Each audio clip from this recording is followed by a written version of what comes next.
Eh bien, salut Xavier. Salut Guilain, tu vois, pleine récolte, non pas de pommes de terre, mais de dorifort. Ah Putain, là, les terroristes, sans déconner. t'en as mais plein. Ah ouais, c'est à chaque fois, c'est vraiment un vrai cirque.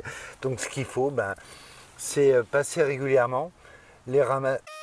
J'ai fait tomber, mince, je l'ai fait tomber celui-là, et donc en général, on les fait tomber dans un bol d'eau, quoi, dans quelque chose. Putain, je vais ramener chez moi, j'en ai pas moi. Oui, mais je t'en offre avec plaisir.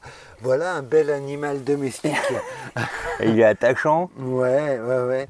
Et donc, on n'a pas de prédateur véritable sur le dorifort. Et donc, comme je voudrais récolter quelques pommes de terre, là, c'est pas le moment de récolter, hein, tu me posais la question. On voit qu'il y a eu la floraison. Ici, par exemple, ça, c'était les fleurs. Donc, ça veut dire que ça commence à tubériser dessous.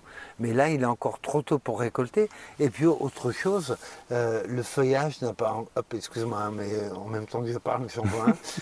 Le feuillage n'a pas commencé à jaunir, à sécher, donc on ne récolte pas encore. Sauf en primeur, sauf si on veut en primeur. Ah, en primeur, oui. Mais là, moi, je suis maintenant sur les conservations. Sur les pommes de terre de conservation. Donc, je rappelle rapidement, la pomme de terre, elle fleurit. Après, dès qu'elle commence à défleurir, elle tubérise, elle commence à tubériser. Pour les pommes de terre primeurs, c'est le moment. Pour les pommes de terre de conservation, en fait, on attend. Ce qui va se passer, c'est que le feuillage va dessécher, grosso modo, et ça, c'est le signe que ça commence à mûrir au niveau des tubercules. Donc, en fait, le plus souvent, quand on va dire à peu près à 2/3 du feuillage sec, on passe un coup de faucheuse, on coupe le feuillage pour être sûr qu'il y ait une fin de maturation des tubercules qui soit bonne. Quand est-ce qu'on sait que le tubercule est bien mûr? Eh bien, quand la peau a durci, quand elle ne pèle plus sous l'effet de l'ongle du pouce. Donc ça, c'est une série, c'est la dernière, non l'avant-dernière série que j'ai faite. Donc là, les pommes de terre, donc on voit, encore une fois, il y a eu la fleur. Donc là, elles doivent être en train de se former. S'il fait très sec, effectivement, ce sera le moment de faire 1 à 2 arrosages copieux, puisqu'on est en pleine tubérisation. Les pommes de terre, on ne les arrose pas en cours de culture. Enfin, personnellement, je ne les arrose pas en cours de culture. Par contre, je sais qu'au moment où il y a la tubérisation, si jamais il fait sec, alors là, oui, je vais les aider. Après, il y a la première série, mais qu'on va pouvoir aller voir si tu veux, où là, du coup, comme le feuillage avait bien commencé à jaunir, j'ai fauché.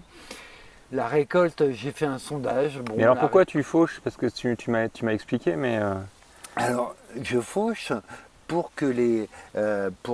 garantir la fin du durcissement des tubercules, de l'épaississement et du durcissement de la peau. Donc quand ça commence à jaunir, quand c'est jaune aux 2/3, là tu fauches. Ouais. Alors, c'est pas que ça commence à jaunir, ça a déjà comme bien entamé à jaunir. Ouais, aux 2/3. Quand c'est jaune aux 2/3, là tu fauches. Ouais. Et tu laisses pendant combien de temps comme ça? 1 à 2 semaines. 1 à 2 semaines. Ouais. Et là, moi, ce que je veux, c'est que la peau est épaissie, durcie, et qu'il y ait une bonne conservation. Après, la conservation, ça va être une conservation type cave, c'est-à-dire des températures stables, 10-12 degrés, une humidité relativement importante et une vraie obscurité. Donc, ceux qui n'ont pas de cave peuvent mettre dans un local relativement isolé, voire si vous faites peu de pommes de terre, mettez-les dans le bas du frigo, tout simplement. Là, ce sera au noir et au frais. Excuse-moi, mais lui, il m'énerve depuis tout à l'heure. Non, mais c'est qu'il y en a plein d'autres, je les vois, je te le dis pas parce que ça se cacher et tout. Et qu'est-ce que je voulais dire? Oui, moi j'ai fait plein de pommes de terre pour faire en primeur, et donc j'ai pris des précoces. Ouais. Du coup, j'ai plein de précoces. Ouais. Et si j'avais bien compris, quand elles sont précoces, tu peux moins bien les conserver. Alors, elles ont un temps, ce qu'on appelle le temps de dormance, qui est souvent un petit peu moins long. Mais je peux quand même les faire en conservation? Oui, qu'est-ce qui va se passer? Au pire, elles vont germer un peu plus vite qu'une pomme de terre de conservation. Voilà, elles vont juste, de conservation longue, pardon.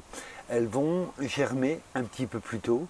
Ça veut dire qu'il va falloir que tu les germes un petit peu plus tôt. Et je voulais savoir aussi, les pommes de terre, on n'est pas obligé de les récolter, on peut peut-être les laisser là où elles sont dans la terre. Ouais. Après, alors, attention, parce que si jamais les rongeurs les trouvent, ils vont se régaler avant toi. Hein. Ah ouais. C'est pour ça que les enlever, c'est aussi plus prudent, tout simplement.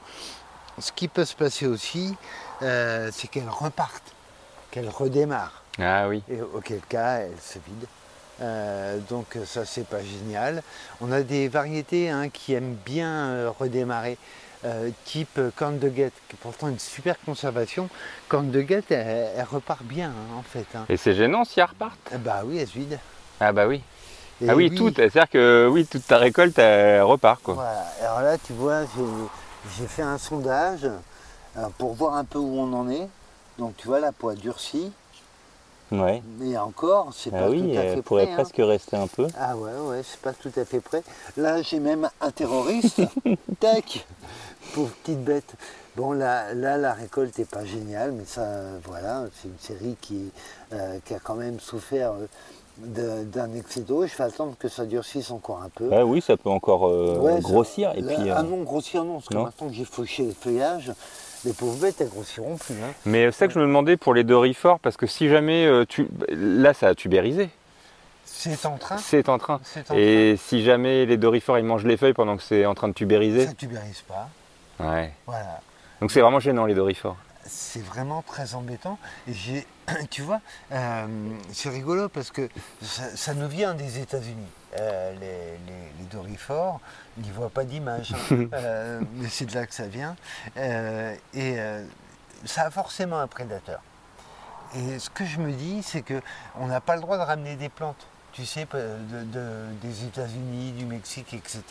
Parce que si ça se trouve, on va introduire un virus, Et ça se trouve, on va introduire. Ouais, ça se trouve, on introduirait le prédateur du dorifore. Voilà, donc ça, c'est notre vision vraiment. Excuse-moi, je vais être un petit peu méprisant dans ma façon de m'exprimer, mais c'est vraiment une vision de Toubab. Non, c'est forcément une galère ce que tu ramènes. Mais non. Et moi, j'imagine le prédateur du dorifore bloqué à la frontière, qui attend de pouvoir passer, quoi. Mais bon, c'est comme ça, on est comme ça. Voilà. Donc là, je vais attendre que mes pommes de terre, elles achèvent leur mûrissement tranquillement. Et puis, voilà, ce ne sera pas des grosses cette année. Il y en a pas mal sur le pied, mais elles ne sont pas très grosses. On mangera des tomates. Oui. On mangera des choux.